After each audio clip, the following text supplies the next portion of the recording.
Le DAF Fresh Morning, c'est 104.5 tonnes de bonne humeur. Tous les matins. Vous êtes sur les 104.5 Urban FM, la station urbaine, et vous écoutez le DAF Fresh Morning. Nous sommes avec Jean-Paul. Jean-Paul, bonjour. Bonjour DAF Fresh. Comment tu vas ce matin? Ça va très bien. D'accord. Alors, l'actualité internationale nous emmène où?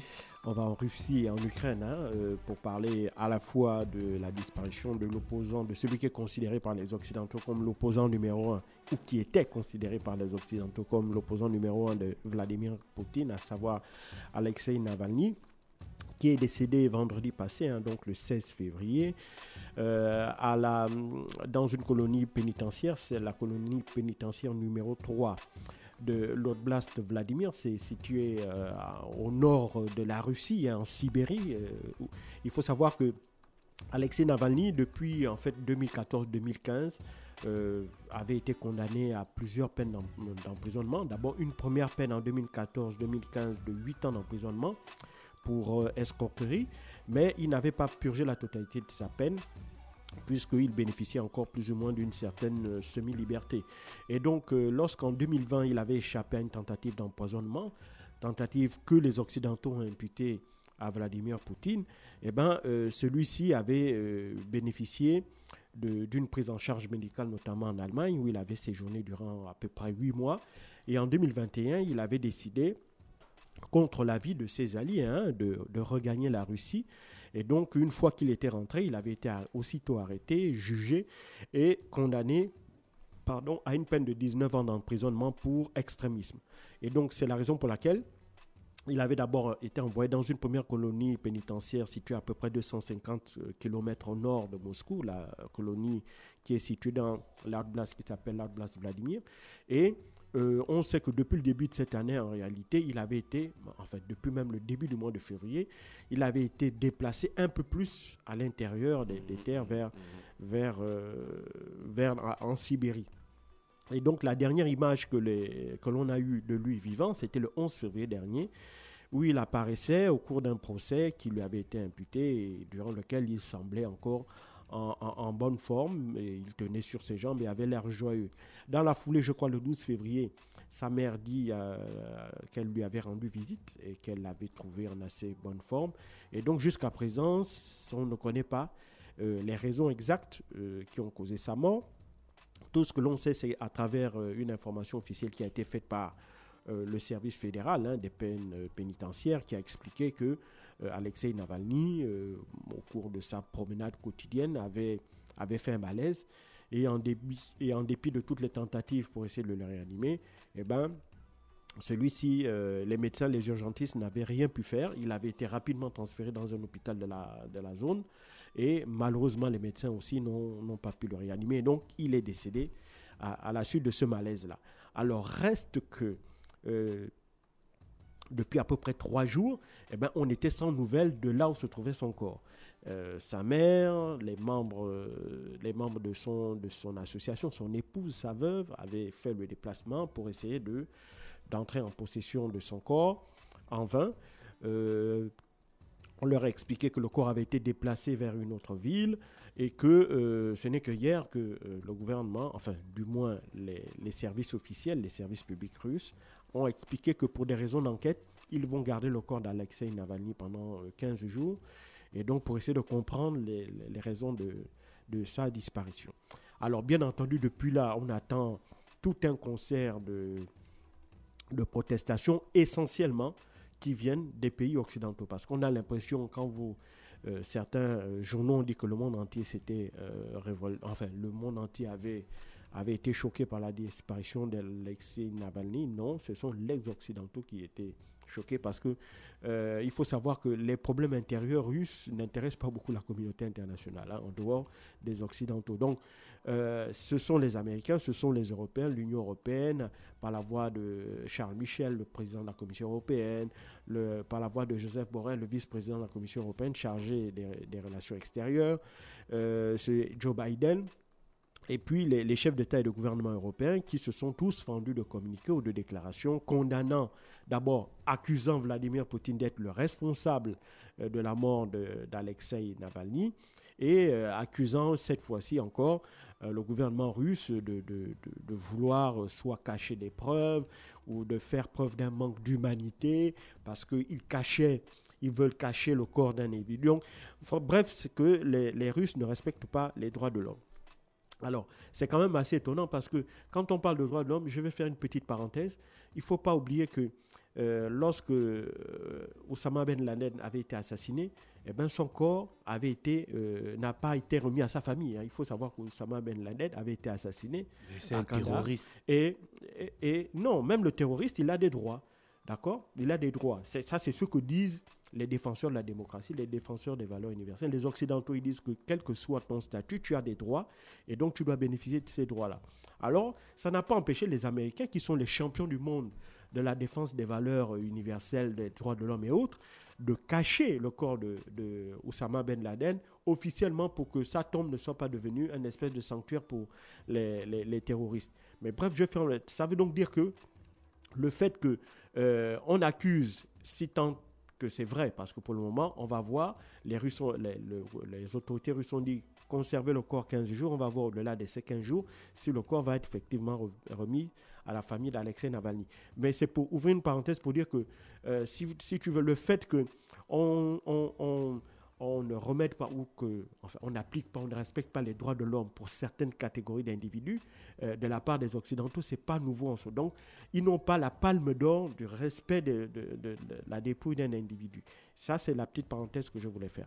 Et puis, la deuxième chose, c'est que pour les partisans, pour le gouvernement russe, en réalité aussi, cette nouvelle de décès d'Alexei Navalny tombe à point nommé pour masquer un autre gros échec de la part des Occidentaux, c'est-à-dire qu'il faut savoir que le général Alexander Zelensky a demandé à ses troupes de quitter la ville d'Avdiivka, donc à peu près une 20 ou 30 000 hommes ont dû abandonner cette position-là après des semaines et des semaines de pilonnage. Alors, les autorités ukrainiennes ont expliqué que ce repli-là était dû uniquement pour essayer de protéger de vie.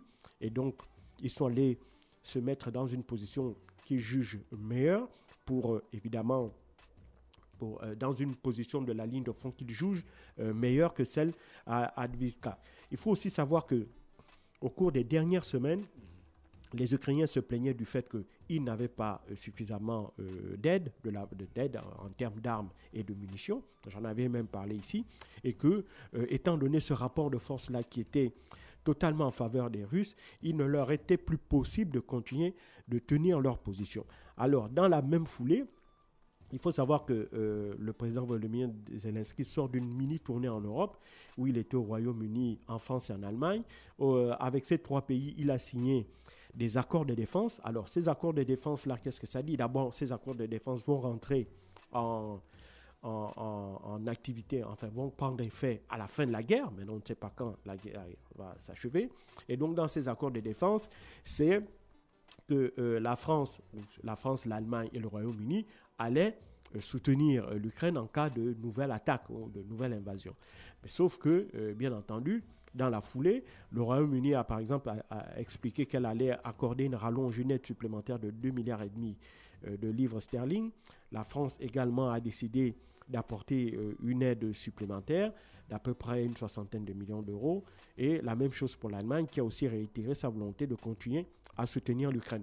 Ces messages-là étaient très importants pour Volodymyr Zelensky dans la mesure où dans la même période, l'Ukraine fait face à un blocage de son aide du côté des États-Unis où la Chambre des représentants bloque toujours les 60 milliards de dollars promis par l'administration Biden pour l'Ukraine afin de l'aider justement à acheter des armes supplémentaires pour essayer de continuer cette guerre-là.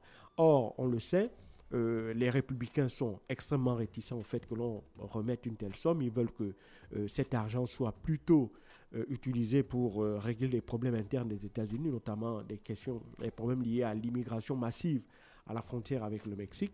Donc, on est un peu dans ce paysage-là où la Russie, et Volodymyr Zelensky l'a aussi reconnu hier, que les forces ukrainiennes sont dans une situation difficile. Donc, le front ne cesse de reculer.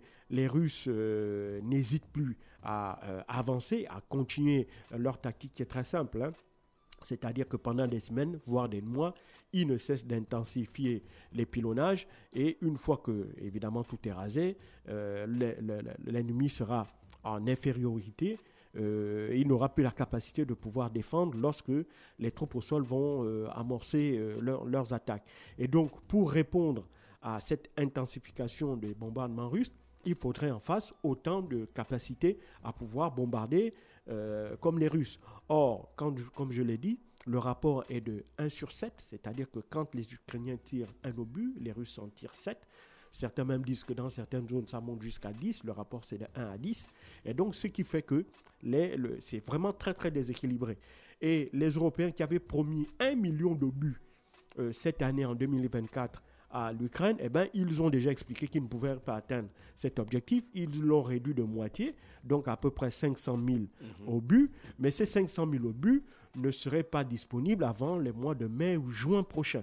Donc en attendant, ils demandent aux Ukrainiens de continuer de résister en attendant l'arrivée prochaine de cette aide militaire. Donc en attendant aussi, ils espéraient que les Américains allaient débloquer des fonds et débloquer aussi des armes pour justement aider l'Ukraine à pouvoir résister. Or, les Américains, pour des raisons électoralistes, l'aide est bloquée. Et les Européens, en dépit de la volonté affichée de certains chefs d'État de faire passer leur économie en économie de guerre, mais ça aussi, passer en économie de guerre, ça veut donc dire qu'ils sont en guerre face à la Russie. Et beaucoup d'hommes politiques commencent, notamment dans les oppositions, on le voit dans certains pays d'Europe de l'Est et autres, où on voit des voix qui commencent à être discordantes en disant qu'ils ne sont pas en guerre avec la Russie. Donc, étant donné qu'ils ne sont pas en guerre avec la Russie, ils ne comprennent pas pourquoi est-ce qu'ils devraient passer en économie de guerre. Cette volonté de passage à l'économie de guerre a été réitérée notamment par Ursula von der Leyen, qui a demandé aux pays européens d'accroître ou d'accorder des crédits supplémentaires à leur industrie d'armement ou de mutualiser, si tu veux, les efforts en matière de fabrication d'armement, un peu comme ils avaient mutualisé les efforts en 2020 pour acheter les vaccins Covid. Et donc, en mutualisant ces efforts-là, ils pourront avoir suffisamment d'armes ou fabriquer ou produire suffisamment d'armes qu'ils pourraient envoyer à l'Ukraine. Or, entre le moment où on met en place, si tu veux, des moyens de mutualiser les efforts et que ceux-ci soient effectifs et que l'on voit sur le terrain véritablement les effets de cette mutualisation-là, il va se passer 5, 10, 15 ans. Et donc, malheureusement, l'Ukraine n'a pas tout ce temps-là pour attendre. Et c'est ce qui fait craindre aux autorités ukrainiennes que, évidemment, cette année 2024 va être difficile, d'autant plus qu'on le sait, la Russie est passée en économie de guerre depuis fin 2021, fin 2022, et ils ont prévu dans leur budget que toute l'année 2024 et 2025, il y aurait cet effort de guerre-là qui serait produit parce que pour eux, une grande partie de leurs moyens de production seront destinés à la guerre en Ukraine.